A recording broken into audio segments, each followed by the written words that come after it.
Hey everyone, today we're in Massachusetts and that is a flood retention dam over there. When they closed the spillway on that dam a couple of years ago, it flooded a large portion of the woods for months and it displaced the beavers who were living at the triangular Grate culvert. We're gonna go visit that today. I attempted to visit it yesterday. The gate was closed. It was too late in the day. It would have got dark. So we're back today.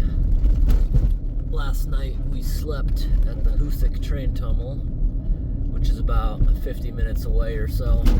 Actually, I think it was a little over an hour that we just drove. But we made a good camp video there. This right here is pretty cool. This is a spillway. Take a look at it.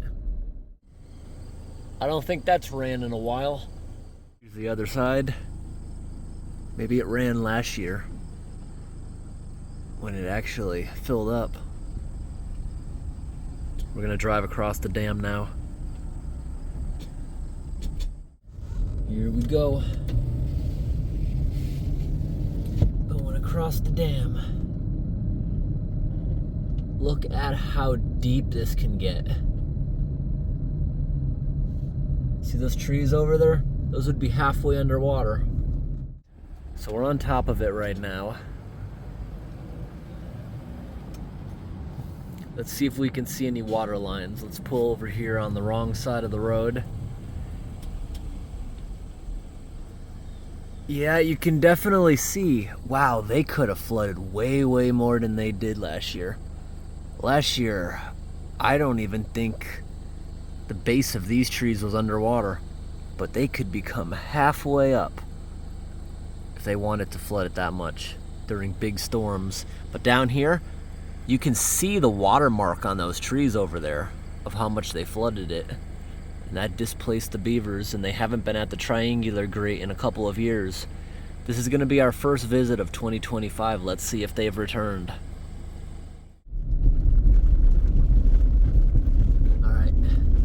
We got some bumpy logging roads we gotta go down to get ourselves down there to that area. We could probably walk down there and back within an hour. Because they got it gated. I have no idea why it's gated. They usually only gate it when it's flooding.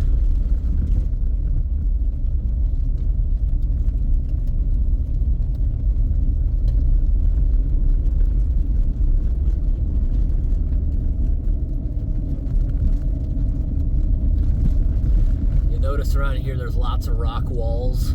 This all used to be farmland. When farmers find a rock, they move it over to the side. That's why you get all these beautiful rock walls out in the middle of the woods.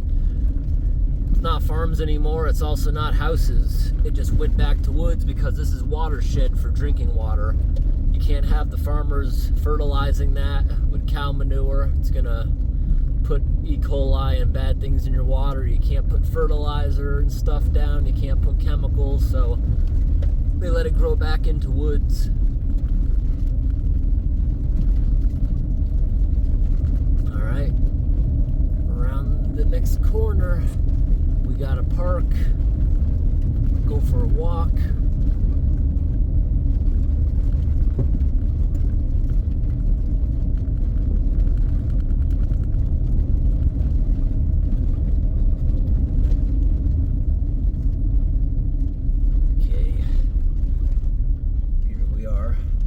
Still gated, so we're gonna park right here, way out of the way.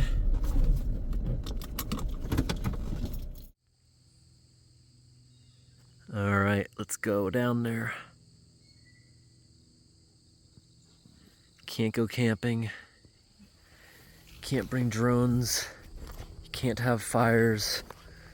Surprised that sign doesn't mention horses. Sometimes people will bring horses down here, but it's hunting season.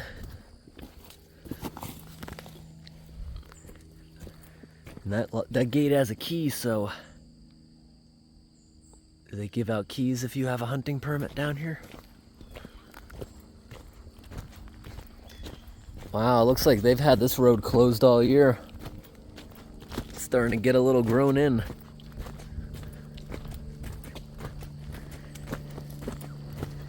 It is hunting season, but I've never seen this one closed off.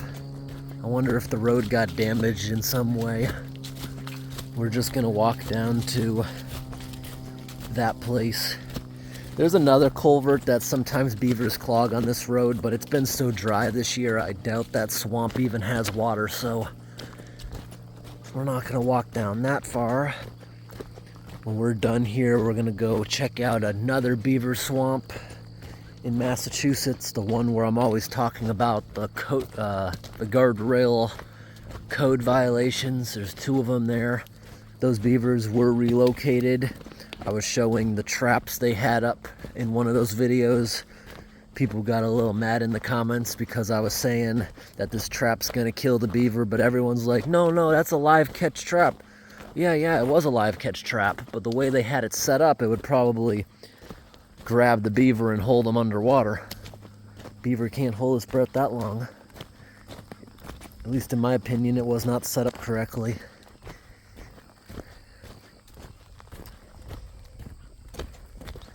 Yeah, this is getting tight. I don't know why they don't use this road anymore.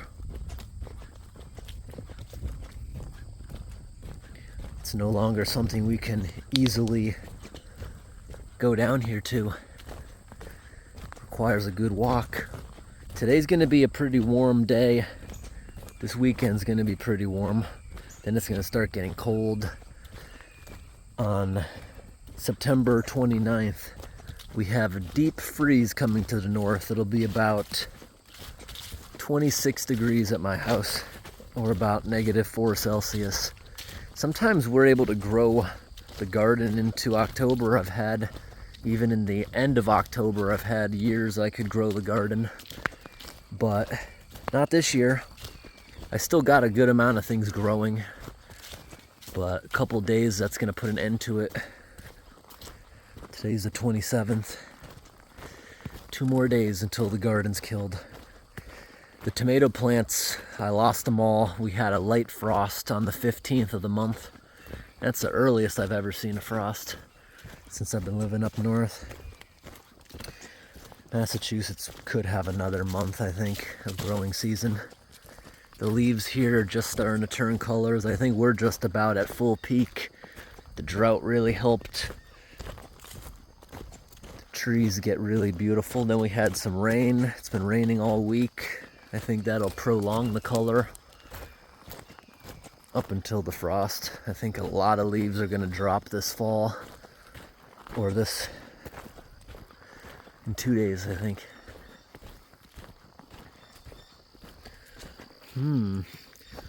We got moose tracks.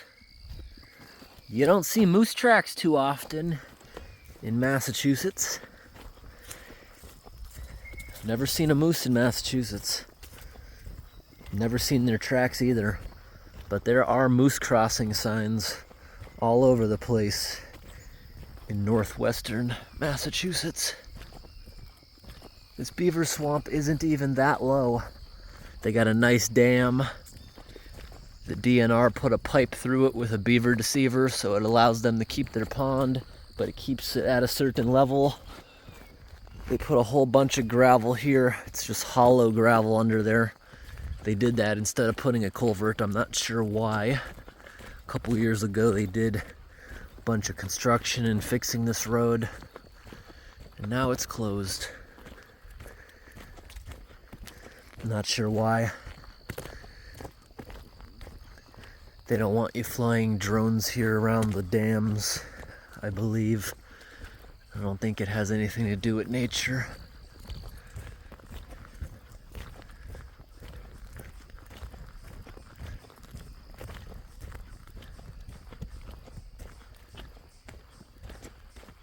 There's no wind, just look at the leaves calmly falling out of the trees.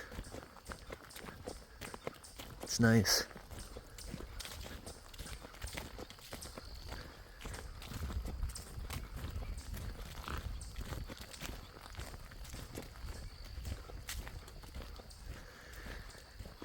I think this winter is gonna start pretty early.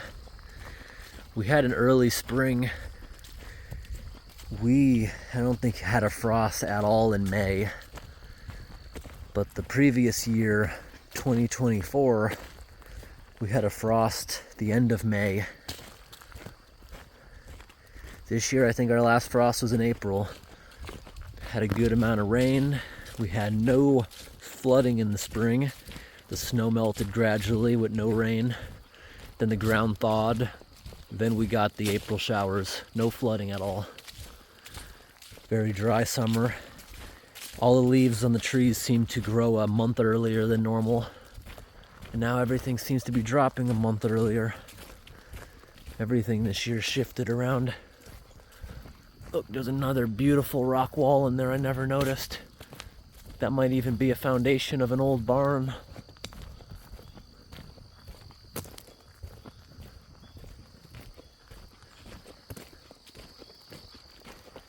Now, I was showing those water lines back there on that reservoir. Around this corner, we're going to start going downhill. If you were here back during that flooding, it would have been flooded down here. All this would have been flooded. I'd be about just stepping into the water now. When we get up to these bigger trees, I'll show you all the water lines. But today, looking at that dam, they could have flooded this way up into this. I'd be like 30 feet underwater now, probably more, if that thing ever got up to its capacity. So it could hold back a whole lot more water in the future to prevent flooding from cities and neighborhoods downstream. They would just flood out these woods. And it was weird, those videos I got videos walking down to this all flooded. There's a gate down here. That gate, because it's bright yellow, you could see it deep underwater when I was filming. And then I came after they drained all the water, but it sat here for 2 months. In there you can see all the tree stumps from the last time they logged. To keep a healthy forest, they do still allow logging out here. They log it every now and then on a schedule.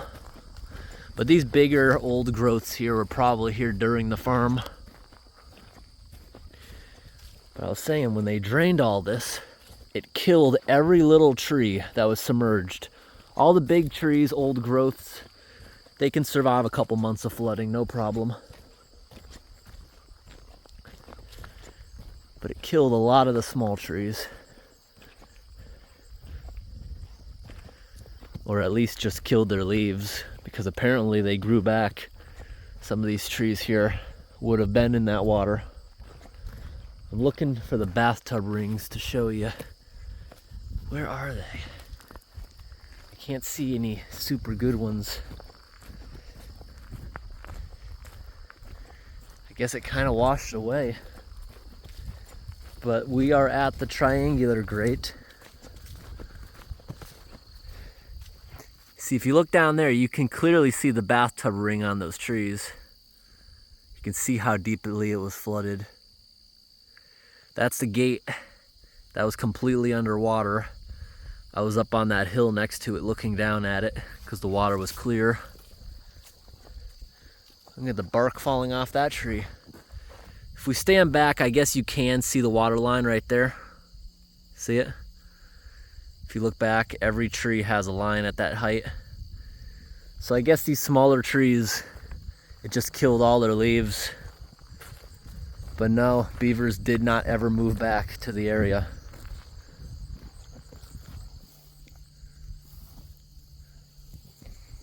There's the triangular grate, all crooked and mangled by the excavator. There's an old beaver deceiver. Sad to see it all crooked and broken. So beavers were here for years. And their lodge, I used to take pictures of this being one of the biggest, most awesome lodges, but it's rotted and it caved in. Whole lodge collapsed.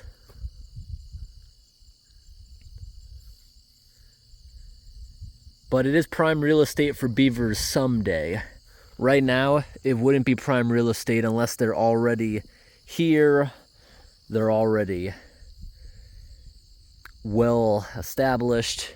I think that might be a beaver trail, so they're around, they're just not living in here. You look back there at all those, the water line there. So where I'm standing here, I would have been deep underwater, my face. Look at it, all mangled. And that's a nice high quality aluminum pipe. It'll never rust. They're a bit softer, so they can crush with heavy loads, but they are a pretty good option. They cost a lot. Yeah, that lodge collapsed. So what happened now is the dried up pond bed is going to become a grassland. And up here, their favorite food, those are willow trees. Those are going to drop seeds. It's going to come down here. Willow loves water. Give it 5-10 years, this grassland is gonna be so many willow trees. There'll be thousands of willow trees that are like 10 feet tall. Their favorite food. They'll come in here, they'll eat the bark off them. They're very soft wood. They can cut them really easily, and they'll have an endless supply to clog that again. Same with down here, this whole dried up swamp. Eventually willow trees will take that over. See, there's another big beaver lodge down here. It's always been there. I think that one right there is still being maintained. That's probably where the beaver currently lives, and they come up here every now and then to check on it. This could very well become a secondary pond, but it'll take a while. They don't have any trees to easily cut down. They'd have to bring it in from somewhere. But once the willow trees start growing, they'll have a good supply of materials and food. But this being said, we'll wait another year before we check on it again. I did bring the big high boots just in case we had an unclogging to do, but no, we do not have an unclogging to do here. Everything's looking good. All right, we're gonna drive another hour now to a different location that we like to check sometimes. And while we're in the area, we should check out the Connecticut Beaver Swamp. The Connecticut Beaver Swamp, especially getting into winter, I really didn't like seeing that we had to keep unclogging that so the road wouldn't flood. So I contacted the DNR, the Department of Natural Resources, and they relocated the beaver very quickly. So that beaver swamp in Connecticut also has not had a problem in a couple of years. But it's surrounded by lots of other beaver swamps, and their offspring would very easily be able to go there and start clogging it again. So areas like this are prime real estate for beavers. You relocate them someday, maybe not for 10 years, but eventually another beaver will show up and take it over. Beavers will even renovate an old beaver lodge. If it's too far gone, like I think that one right here is, they'll just start fresh. But if it's freshly abandoned, only a couple years. This one's only a couple years, but I think the flood tried to make it float. It collapsed. It looks like half of it's gone too. But they'll renovate it. They'll add more to the top and hollow out all the rotten stuff. But thanks for watching this video, everyone, and have a great day. All right, everyone, we're pulling up on scene of this location. A lot of you might recognize this one. The beavers kept clogging it up, where the water got really close to the road and the edge of the road is starting to crumble. Guardrail here has a lot of code violations. It's very hard to tell if there's any blockage or not unless we actually get out. So we're gonna stop right up here. But the beavers have definitely been building downstream because that water level has got higher over the past couple of years, but that doesn't affect the road for at least a while. I like early Saturday mornings. There's not many people on the road, but just wait until the afternoon. These roads are going to be packed for a Saturday. A lot of nice lily pads. You can see a lot of stuff's dying out for the year. Lots of acorns this year. Did you know that oak trees produce a surplus of acorns about every 5 years, so that the squirrels go around and hide them all and they forget a bunch of them? The reason they don't produce a lot of acorns every year is because then the squirrel population would go way up and eat them all. There's a snake, see it? Water snake. Yeah. But yeah, I think the beavers are here. Look at all that mud. Look at all that mud. Let's get down there. I think I can easily resolve this one. It's been dry out, so it's not that deep. We're just gonna do it by hand. It's mostly mud. Look at that. Yeah, there's barely any stick reinforcement at all.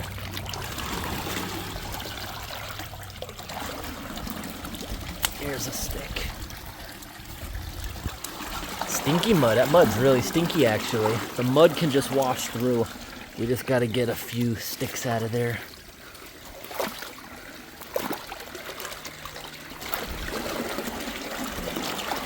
And you might be wondering, why am I just doing what I'm doing right here? Just pushing it deeper into the pond. Regardless what you do, until the beavers are permanently relocated, they're gonna come back here and they're gonna seal this up in a couple of minutes. It's not gonna take them very long. Why do we even bother doing it? It's for water drawdown. It's dry out. If we even get this pond down half a foot like this is gonna do, it's gonna take days to recover that water. Days that it'll take it longer to get back to the road. It's always good to see a flow. Get it go. Ouch.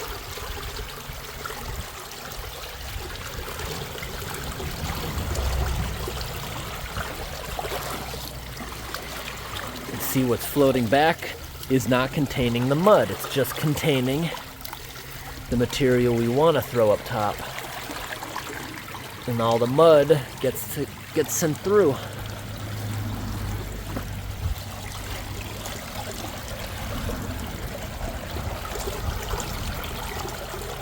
See that? No mud, it's just grass. We just, by scraping it back, the mud stays there, the grass floats back.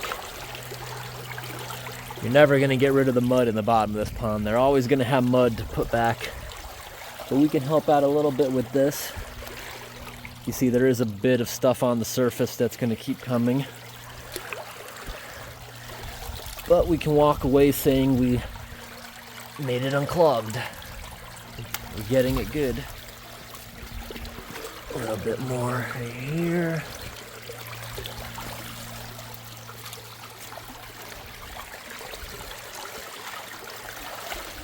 Even this can be a dirty job. I got a little spots of mud all over the face.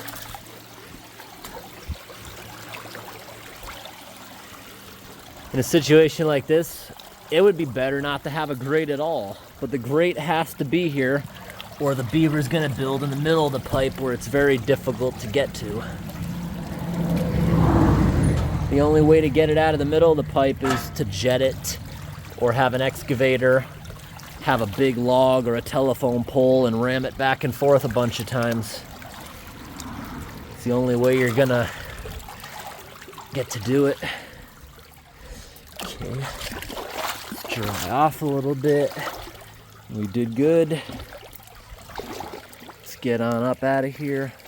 You see, at one point, they probably even had a fence going way around it. A fence is good because it gives more surface area. It takes the beavers longer to clog it. And if there is a flood, it can go up and pour over it. Because beavers don't bring material upstream. They're not going to come up through the pipe to do that. And here's all these messed up guardrails. Alright, we're going to continue on to our next location and give an update. The Connecticut Beaver Swamp.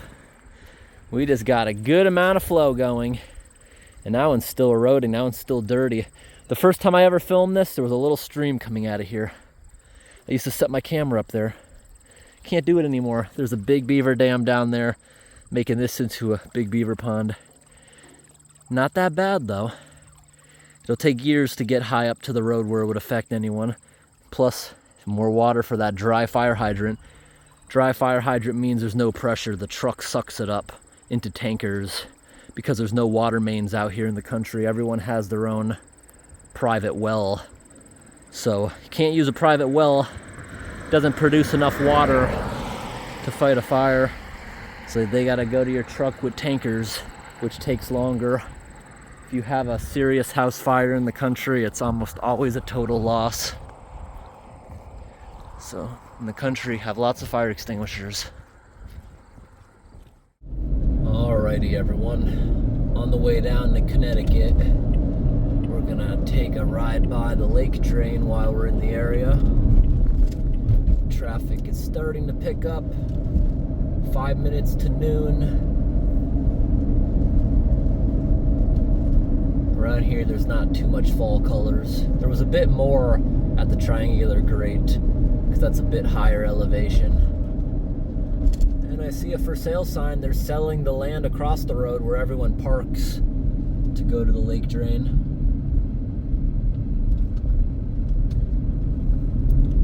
I see a lot of grass growing around it on top of the beaver dam. Yeah, beavers are always going to be a menace there because that pond is actually on private property, so they can't get rid of them. They can't relocate them. An entire pond and the old ice house associated with it is for sale currently.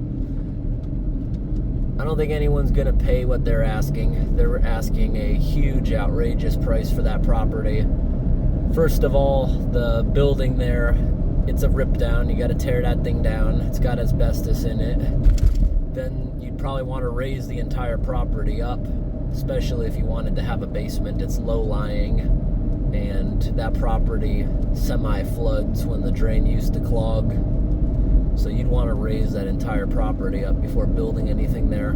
It is a beautiful pond, but no one's going to pay that price for a pond in this location. That pond's water comes from all the parking lots and stuff, so that's gonna have contamination and trash mixed into it all the time. Not to mention it's right next to the highway. You're gonna have to listen to that all the time.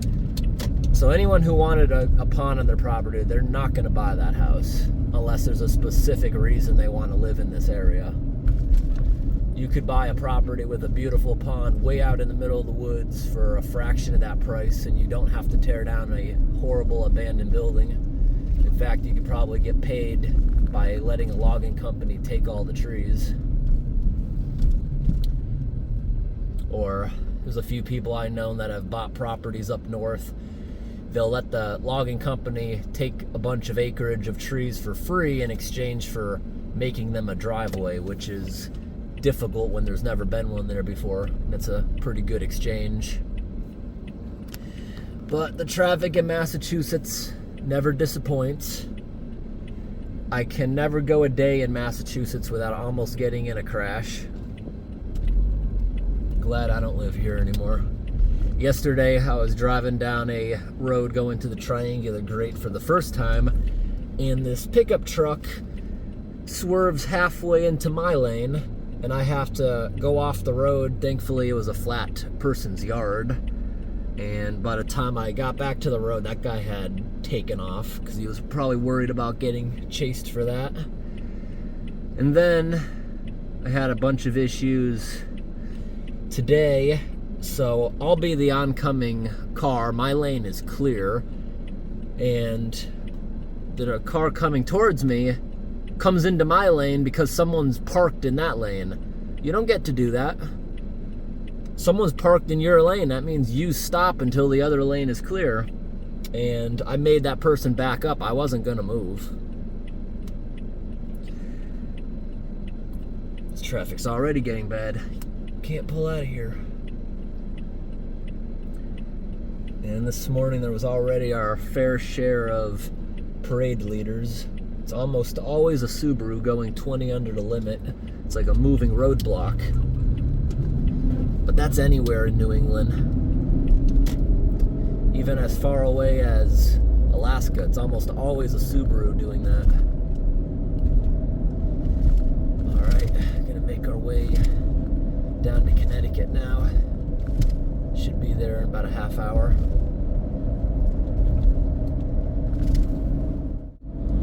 Today in front of a Walmart in Ware, Massachusetts, I saw that they're replacing a bridge. They've been replacing that bridge for quite a few years. I'm surprised how long it's taking them. But I noticed today, because they opened one lane of the new bridge, I was like, they're gonna finish this up pretty quickly now, probably. But then I noticed stamped into the concrete, it says 2027. That's another 2 years. So I guess it's going to take them 2 more years. I thought when they stamped concrete, they would stamp it with the current year. But I guess that's when the other lane of the bridge will be done. So I guess another 2 years that one's going to be all shut down like that. I just went over a bridge that reminded me, because there's a bridge and they have these barriers making it tighter because they don't want you driving on the edges. I'm assuming the edges of the bridges are failing. That reminds me that Palmer has a bunch of bridges that are just completely blocked off. They don't have the money to replace them. And I'll have to go to those another day. Let's see if they're still all blocked off like that.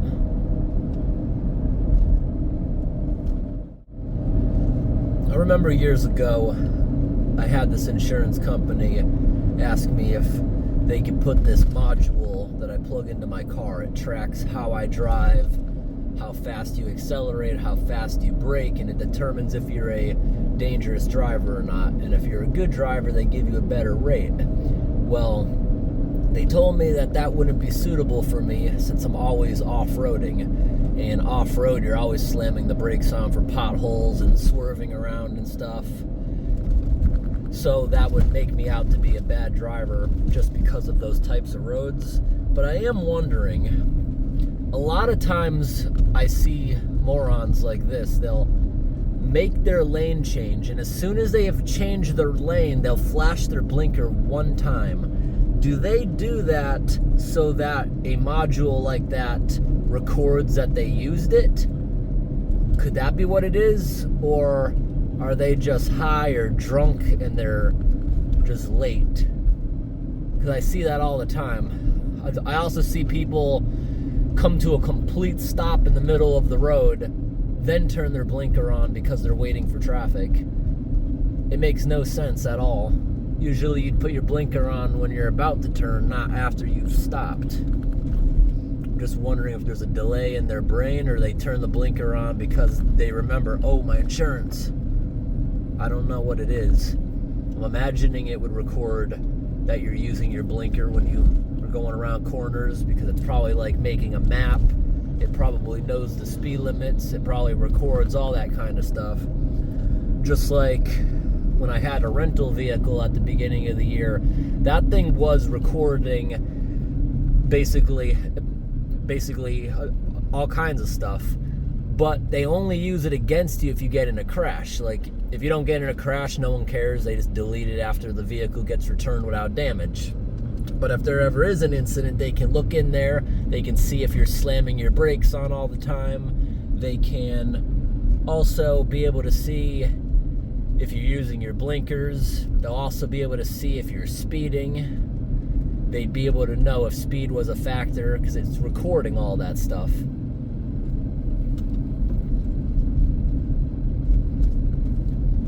I wonder if that's the reason why there's a lot of delay in people's blinkers. I see that one all the time also.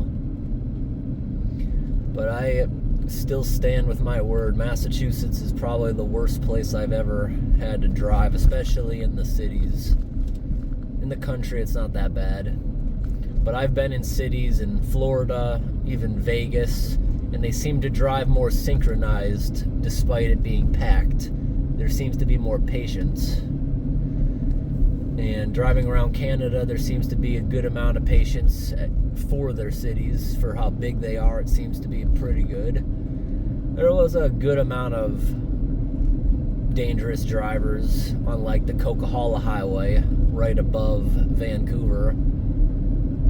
That was probably the worst traffic I experienced as far as bad drivers. Very steep hills with dangerous drivers. Lots of cars burning their engines and burning their cars down. Literally on those steep Coquihalla highway passes, there's burnt areas all over the breakdown lane. People just push their engines so hard that they just catch fire and burn down. We saw one that was still smoldering. We saw multiple burnt cars, just the chassis just burnt out in the breakdown lane, just left there. I guess they're gonna remove them when they're cold. It was unbelievable how many there were. And that's people just not knowing how to drive their cars. You could smell burning brakes absolutely everywhere. People don't seem to know how to downshift either on those roads.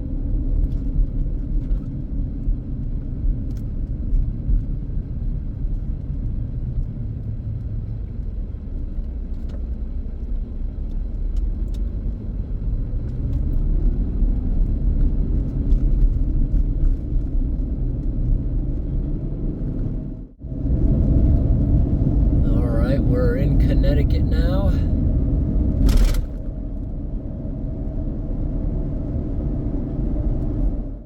Alright, we're pulling up on the Beaver Swamp. I'm gonna know immediately if it has a problem. Nope, the water's low. There's no problem.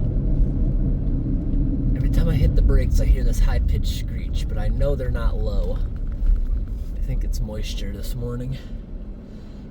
Alright. No reason to stop here. They're still relocated. That is good to see.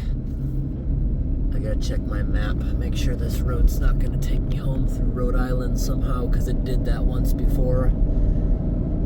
Rhode Island loves to give out BS traffic tickets because they have these automatic cameras everywhere. I'm so glad where I live those are banned, and I'm hearing in Canada they're gonna ban a bunch of those in a bunch of provinces. Those things are very unfair.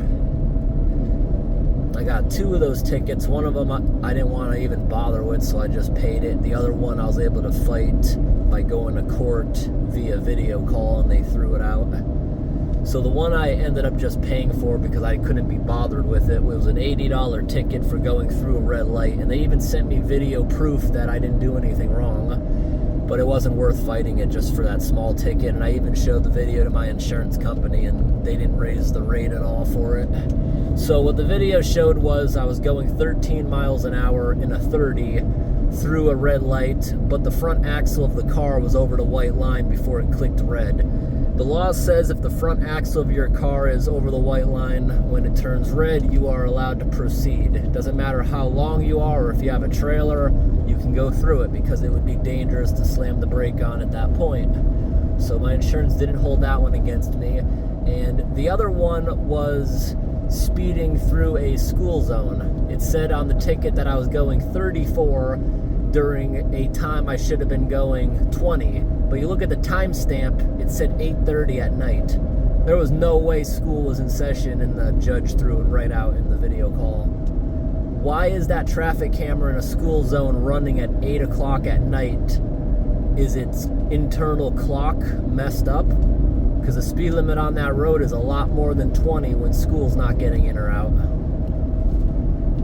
That's why those type of cameras should be banned, and that's why a lot of states have banned them. But Rhode Island loves giving out tickets because they need to fund their infrastructure somehow.